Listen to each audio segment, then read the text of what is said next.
I also appreciate the fact that you've informed us that's probably around 15,000 square feet, which we were looking at. We thought the core was a much larger number than that. I think it probably depends on where you draw that line, Mark, but that the main box at the center of the building, I think if I remember right, it was about 15,000. Cooperative Extension had a need of around 3,000, if I remember right, Dan?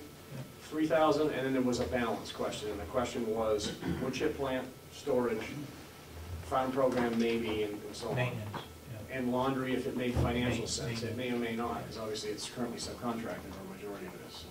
Will you provide to the commissioners what your schedule would be at a $500,000 building?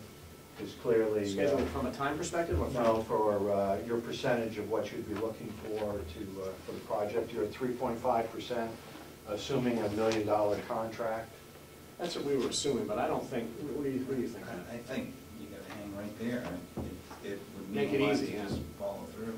Make it easy and freeze it right there regardless. How about that? So if it turns out to be, which is our impression, my impression, at most we're looking at a $500,000 building, then your fee would be still at 3.5%. Yes, we'll hold it. What I'm looking at for this, just so you know, is my hope is that this is an interior winter project and it's a great filler for us. We'd love to work for you guys again, obviously, finish kind of a package, but it's very attractive to me because it's an interior project for Chris. It's a place for my foreman for the winter. And we kind of see it as part of a continuation of what we're already doing for you folks. So we're working with hopefully a known entity, which is a nice thing. So last if I could, so there isn't, in the new nursing home we built, the heating system is in our old building here. There isn't anything happening outside of here or a third project that I'm not aware of that we need to build our second project, is there? Excuse me? That one ran me in a circle. I'm fine with that. Go ahead, Joe. Just to clarify the federal grant money question maybe a little bit, is that we didn't want to infect the $23 million project with federal rules of labor and the Davis-Bacon. Right. It had nothing to do with the use of the heat. So, well, actually, you're right. That was the original thinking. But now that you're considering another project, it's the same sort of thing. You don't want to contaminate that either, should you do that? well, and there is an opportunity, perhaps, of us using some of the money that was originally loaned for the new nursing home to do this project if the delegation sees fit. I asked a question of the previous applicant about the cost per square foot to renovate. And obviously my square footage numbers were wrong thanks to mathematical errors from whoever it was that gave you the information. But it appears as though if we were to have $500,000, which is generated from the rental factor at Cooperative Extension, the smaller square footage in the center, the core section that you mentioned, it would have approximately $30 a square foot to renovate that portion. Does that seem like a reasonable amount of money? Depends on how you define renovate, what we want to do to it. Typically $30 is what I would call kind of a minimum code compliance renovation. It's when your shell's good and your sound and you're going in and you're painting and you're doubling things up, fixing some doors, maybe a little electrical work, that sort of stuff. If we're leaving it generally intact, you're not swimming in money, no, but obviously you can do a fair amount. I think the big question is going to be, the most extensive renovation is for county cooperative, right, to create offices and make it a finished space. The rest of the building is in reasonable shape. It's not that you have to do a lot to it other than the roof. There are some electrical code issues. The roof is the big one. And I think the question is, what do we do to that we need to determine? Are we ripping that off and going back to a membrane flat roof? Are we adding a truss system and putting a pitched roof on it? How much of it are we keeping? Those are things I think we need to shake out. Do you have off the top of your head an idea of how big the roof of the new nursing home is? How big it is? How many square feet? Well, the whole building's what, 82 or 3,000? It's roughly half that, approximately. I mean, it's on the flat, so it's a 40-some-odd, 50,000 square foot roof. Well, that would be the same for the old building as well, if you were to put the same sort of roof on. This should be simpler. We have to look at that, obviously, with the designer and so forth, but my vision for that one over there would be a little bit different. I wouldn't be surprised if that was just a conventional wood frame truss system. If you went to it, if you go to a pitched roof over there, I would think it would either be metal truss or wood. Either way, it doesn't matter. They may want to go metal for combustibility and that sort of thing. But with the system you have there, you have good masonry bearing walls. It's already a bearing wall design. You should be able to shim up above that, rip off that very shallow pitch roof and put a new roof system on. Depending on the footage you take, that's gonna gobble up probably, that's gonna be $20, $30 a foot, isn't it, Heath? I mean, you know, most likely, in how much of the area we actually do that to becomes the question. You know, Well, depends- you know, looking at the numbers that you have on the new nursing home, there's $1.1 million plus for the framing, and then Fairly extensive an additional $265,000 for the SIPs and the shingles. Yeah, but over there, the cool thing is, the good thing is, you wouldn't, the SIPs, between the SIPs panels, the non-combustible metal, the nail board and so forth, my guess, we probably wouldn't go that way on this one. You've got some different options, because you've got an existing roof system underneath you. We could look at different insulation options. I think there's other things we could do less expensively, where it's a renovation, that would, Chip, I think on something like that, you'd be more in the feel of what we did with Belknap County.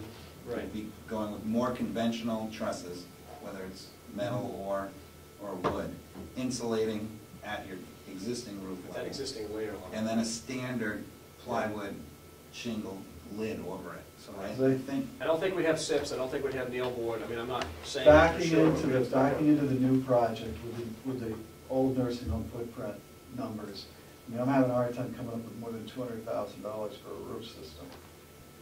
So honestly, Chip, I don't know if I've run that number yet, but because I didn't know how many square feet we're dealing with. Okay. I can do that very easily, obviously. We can run that number. We just, it wasn't that long ago, we did Belknap County, we're doing roof systems all the time. I mean, we're buying them all the time for buildings, so. As you remember from the new nursing home project, there is a period of time in the beginning when you get paid a certain amount of money, and you don't know what the delegation's going to do. And sometimes Welcome to my world. that decision We do it a lot. process takes quite a long time, and then they may decide not to fund anything. Correct. Is it possible to generate a flat fee for that initial section? It's actually in our proposal, yeah. $15,000.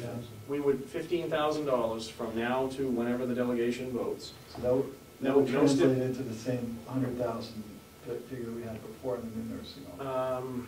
I forget what it was, but it probably does, yeah. This would be same services, no change in expectation. We're here at whenever you need us to support you at meetings for building committee, whatever.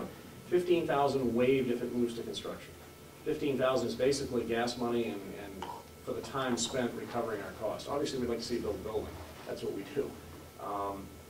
These are the kind of things we need to do in our business today to be involved in work. It's very competitive, so. So you're saying that if the job goes forward, we don't pay the $15,000? We waive the 15, and then you move to the straight fee. Right? Go ahead. On your roof, you've got a flat roof, and you're talking about maybe tearing it up and putting up a pitched roof. Correct. Is it possible to put a pitched roof up over the existing flat roof without tearing it off? It is possible, absolutely. In fact, I believe, from what I understand, that old built-up roof is still underneath there. Two reasons you may want to leave it is, one, it's probably asbestos, it's probably hot. There's no harm in it being there. It doesn't, if you get rid of it, you're gonna have to have it disposed of, which is an expense. What we've done in the past with things, some of the Belknap roofs and others on other jobs, we've done several like this where we built over, is if we do choose to go pitched and we want to go over the top, what you end up doing is a limited abatement, and you strip the perimeter edges of the bearing points, shim up the blocking, you give yourself a little elevation, and you install the trusses above it, so it stays right there. A couple of advantages: it stays there. One, you don't have the cost of abating it, and two, it stays there, and it's actually a weather protection temporarily while you're building, so that your building is protected. Because then you can, you can waterproof and treat the areas that you're working, and keep, even though it may have some leaks. It's another thing that Barry's added to our arsenal is a thermal imaging camera, and that's something that's very helpful in studying wet roofs and so forth. If a roof has a leak in it, you can't always see where it's coming from. We have a thermal imaging camera now, so we can trace it. It shows up where the moist areas are because of the temperature difference. Very handy, as well as thermal checks and that sort of thing on an existing building for insulation. So. Yes, Mr. Batson, may I ask you a quick question? Sure. Chip, you've been pretty much credited with figuring out the 500,000 or 450 or whatever it is on bond versus the the rent at the cooperative extension. When you did that figure, did you figure in some nominal figure for increase in rent over that 30-year or 20-year No. period? So you based it strictly on what we're paying now for. Right. So in reality, the figure could be more money.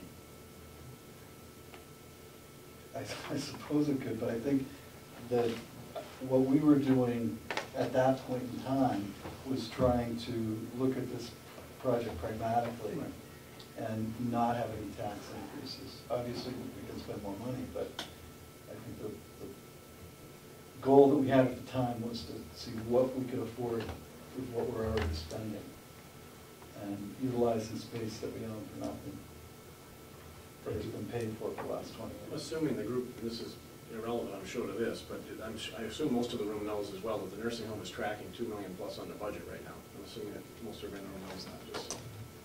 That's good news. So hopefully we're doing something like that. Yes. I would like, Randy, will you go back and, I'm not the only one saying that. well, will you go back and talk about the $15,000, and if we, what did you mean by if we move to construction, that's waived, and something happens? I don't understand.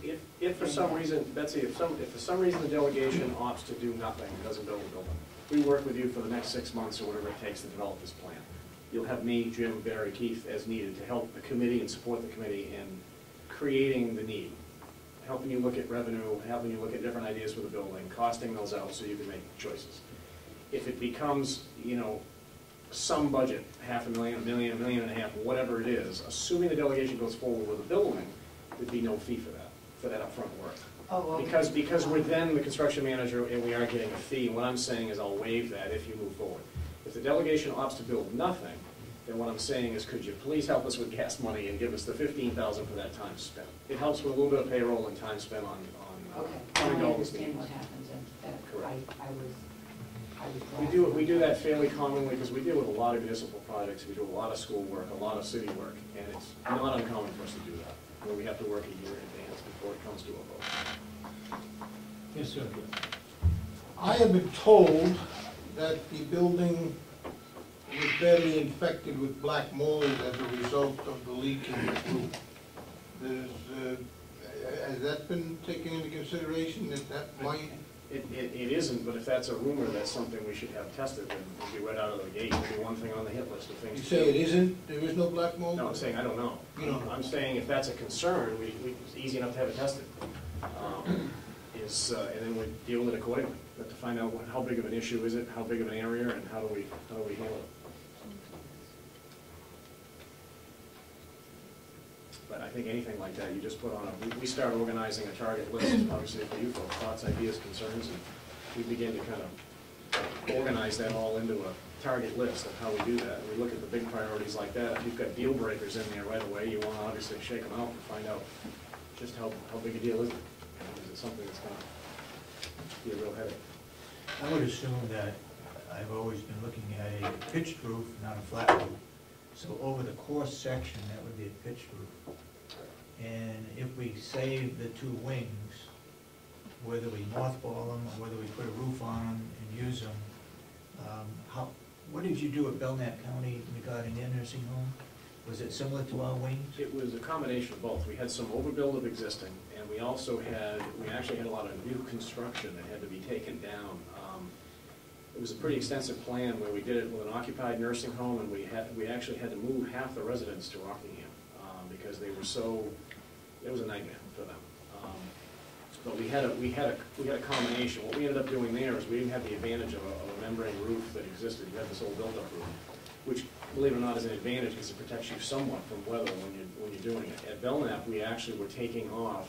We would pre-build 60 feet of roof on the ground, on flat surface, on skids, and have it all but shattered. And then at the end of the day, what they were doing is they were pulling 60 feet off of the old and swinging 60 feet back. So we kept that building watertight. We had minimal water damage in, I don't know, 6 or 8, 9 months of work. And we actually took the whole roof off that entire place and put it back. We saved the insulation, the wiring, the ceilings, and everything, and working above it, which was a challenge. We've never done anything quite that extensive and kept the ceilings in place. This is a little different. Dave, that was a case too, where when we were brought on,